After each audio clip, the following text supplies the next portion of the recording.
2 Samuel 24. La colère de l'Éternel s'enflamma de nouveau contre Israël, et il excita David contre eux, en disant, « Va, fais le dénombrement d'Israël et de Juda. » Et le roi dit à Joab, qui était chef de l'armée et qui se trouvait près de lui, « Parcours toutes les tribus d'Israël, depuis Dan jusqu'à Bir-Shéba, qu'on fasse le dénombrement du peuple, et que je sache à combien il s'élève. » Joab dit au roi, « Que l'Éternel, ton Dieu, rende le peuple 100 fois plus nombreux, et que les yeux du roi mon seigneur le voient. » Mais pourquoi le roi mon seigneur veut-il faire cela? Le roi persista dans l'ordre qu'il donnait à Joab et aux chefs de l'armée, et Joab et les chefs de l'armée quittèrent le roi pour faire le dénombrement du peuple d'Israël. Ils passèrent le Jourdain, et ils campèrent à Aroër, à droite de la ville qui est au milieu de la vallée de Gad, et près de Jazer. Ils allèrent en Galade et dans le pays de Tachtimotchi. Ils allèrent à Dan-Jahan, et aux environs de Sidon. Ils allèrent à la forteresse de Tyr, et dans toutes les villes des Éviens et des Cananéens. Ils terminèrent par le midi de Juda, à Bir-Shéba. Ils parcoururent ainsi tout le pays, et ils arrivèrent à Jérusalem au bout de 9 mois et 20 jours.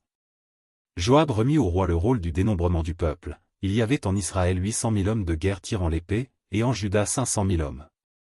David sentit battre son cœur, après qu'il eut ainsi fait le dénombrement du peuple.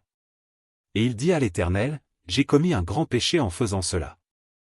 Maintenant, ô Éternel, daigne pardonner l'iniquité de ton serviteur, car j'ai complètement agi en insensé. » Le lendemain, quand David se leva, la parole de l'Éternel fut ainsi adressée à Gad le prophète, le voyant de David, « Va dire à David, ainsi parle l'Éternel, je te propose 3 fléaux, choisis en un, et je t'en frapperai. » Gad alla vers David, et lui fit connaître la chose, en disant, « Veux-tu cette année de famine dans ton pays, ou bien 3 mois de fuite devant tes ennemis qui te poursuivront, ou bien 3 jours de peste dans ton pays?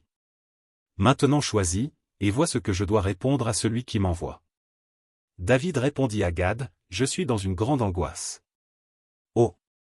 Tombons entre les mains de l'Éternel, car ses compassions sont immenses, mais que je ne tombe pas entre les mains des hommes. » L'Éternel envoya la peste en Israël, depuis le matin jusqu'au temps fixé, et, de Dan à Bir-Shéba, il mourut 70 000 hommes parmi le peuple.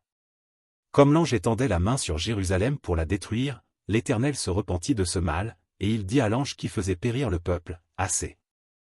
Retire maintenant ta main. » L'ange de l'Éternel était près de l'aire d'Aravna, le Jébusien.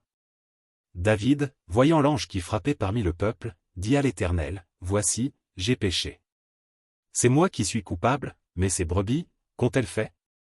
Que ta main soit donc sur moi et sur la maison de mon père. » Ce jour-là, Gad vint auprès de David, et lui dit, « Monte, élève un autel à l'Éternel dans l'aire d'Aravna, le Jébusien. » David monta, selon la parole de Gad, comme l'Éternel l'avait ordonné. Aravna regarda, et il vit le roi et ses serviteurs qui se dirigeaient vers lui, et Aravna sortit, et se prosterna devant le roi, le visage contre terre. Aravna dit, « Pourquoi mon seigneur le roi vient-il vers son serviteur? » Et David répondit, « Pour acheter de toi l'aire et pour y bâtir un autel à l'Éternel, afin que la plaie se retire de dessus le peuple. » Aravna dit à David, « Que mon seigneur le roi prenne l'aire, et qu'il y offre les sacrifices qu'il lui plaira, vois, les bœufs seront pour l'holocauste, et les chars avec l'attelage serviront de bois. » Aravna donna le tout au roi. Et Aravna dit au roi, « Que l'Éternel, ton Dieu, te soit favorable. » Mais le roi dit à Aravna, « Non. Je veux l'acheter de toi à prix d'argent, et je n'offrirai point à l'Éternel, mon Dieu, des holocaustes qui ne me coûtent rien. » Et David acheta l'aire et les bœufs pour 50 sicles d'argent. David bâtit là un autel à l'Éternel, et il offrit des holocaustes et des sacrifices d'action de grâce. Alors l'Éternel fut apaisé envers le pays, et la plaie se retira d'Israël.